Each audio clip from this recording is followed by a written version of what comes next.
Bonjour tout le monde. Alors aujourd'hui, c'est la deuxième partie de continuation de la vidéo d'hier, spéculation immobilière.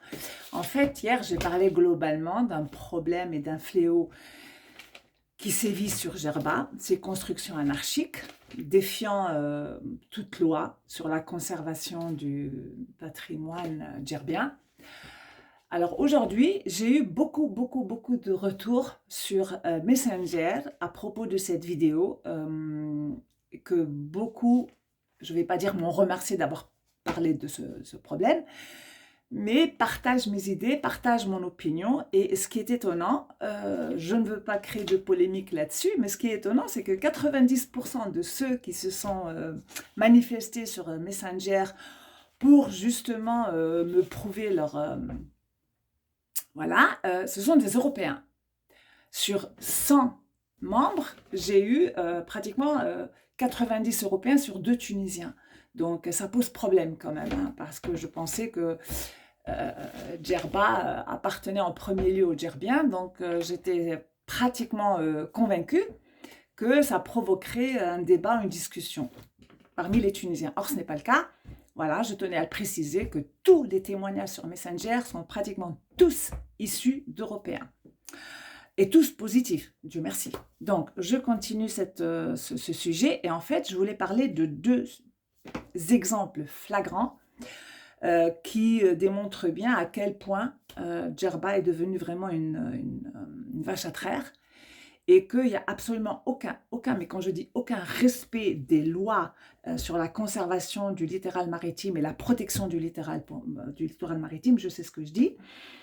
Et j'ai donc publié sur Djerba l'envers du décor, le groupe que j'ai créé, j'ai publié justement une vidéo que m'a partagée une amie et qui démontre, il y a 2 ans de cela, des travaux qu'avait entrepris l'ancien hôtel Petit Radisson.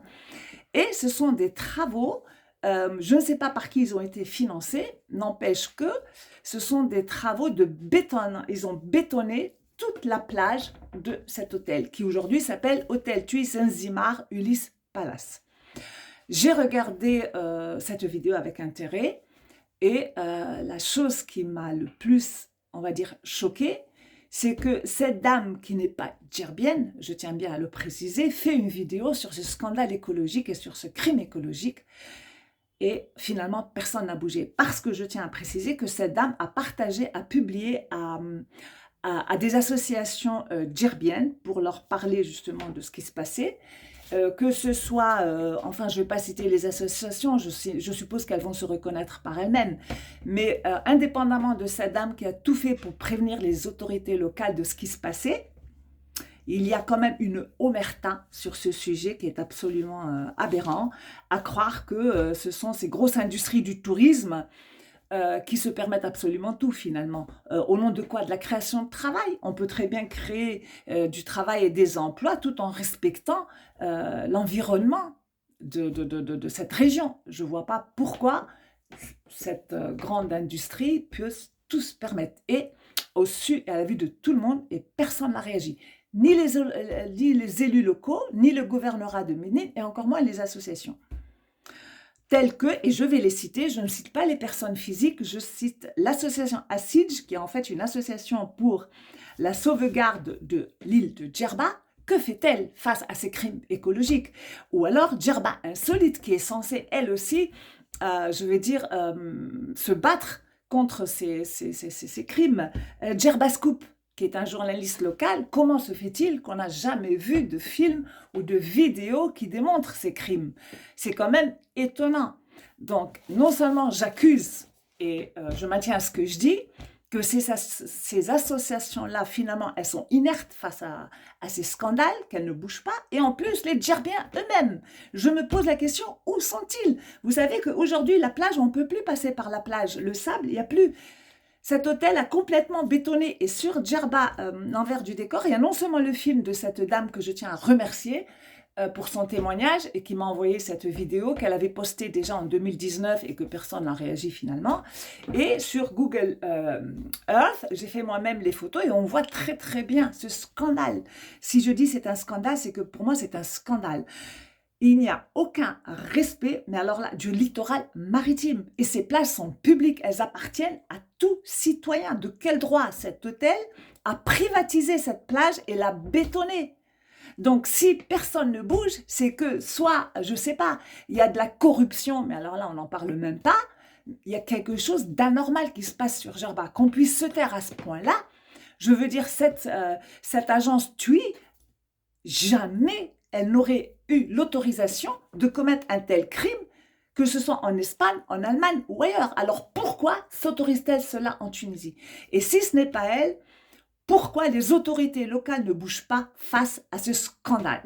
Ça, c'est un exemple. Donc, c'est l'hôtel TUI Zanzibar Ulysse Palace. Vous pouvez aller le voir et constater par vous-même. Et j'espère qu'il y aura quand même des dédommagements ou que pour la dépollution de l'île, que TUI paye un dédommagement pour ce qu'elle est en train d'occasionner comme dégâts écologiques. Ça, c'est un sujet ou un exemple que je voulais vraiment démontrer. Et personnellement, je vais envoyer une lettre à TUI en Allemagne.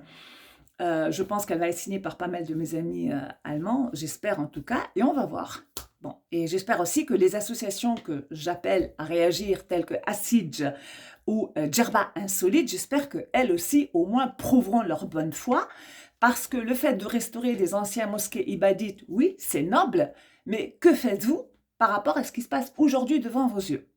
Le deuxième exemple que je tiens à citer, je ne suis pas la seule à en avoir parlé et ce n'est pas mon unique témoignage. Il y a des personnes à Djerba qui se bougent, surtout je pense sur la région de Guelala, parmi eux certains de mes amis, et qu'on ne vienne pas me dire que ces amis-là manifestent contre ce centre de Terra Bella parce que ce sont des islamistes, parce que ce sont des Nahdaouis, j'en ai rien à cirer. J'en ai absolument rien à cirer. Pour moi, du moment qu'ils bougent, qu'ils manifestent et qu'ils demandent à ce que la convention de Ramsar soit respectée, ils peuvent être de tous bords politiquement, j'en ai rien à cirer. Ce n'est pas le but du jeu. Donc, je précise bien, c'est apolitique ce que je vais dire, mais ce que je me pose comme question, il y a deux choses.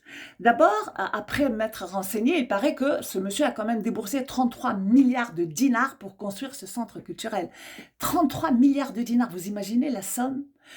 La question qui se pose, en investissant dans des projets sociaux, il aurait pu participer à l'amélioration des conditions de vie de dizaines et dizaines et dizaines d'autochtones. Ce centre qu'il a bâti, c'est bel et bien un centre pour élites, pour les élites de Tunis qui viendront admirer ces spectacles en plein air. Donc, si je comprends bien, il a construit son centre, qui est d'ailleurs horrible architecturalement parlant, qui ne respecte aucune architecture locale. Ça, c'est de 1. Deuxièmement, sur un terrain, on le sait, zone humide, donc où il y a des oiseaux migrateurs qui viennent hiberner et se reproduire. 2. 3. Il a planté des palmiers sans aucune étude préalable. Donc, c'est un déséquilibre de la biotope. De quel droit ce monsieur a agi? Quels sont ceux qui lui ont donné l'autorisation de faire ça? Et quand on vient me dire, oui, mais le terrain appartenait à sa femme. Et alors, moi aussi, j'ai des terrains à Djerba dans des zones agricoles. C'est pas pour autant que je vais y construire tout et n'importe quoi. Je comprends pas trop. Et l'autre chose que je me pose comme question, on me dit, et en plus, il faut bien réfléchir, que c'est quand même la boîte de Pandore qu'il a ouvert. Ça veut dire que dans le futur, ça donnera une ouverture à tous les excès possibles, imaginables sur cette presqu'île.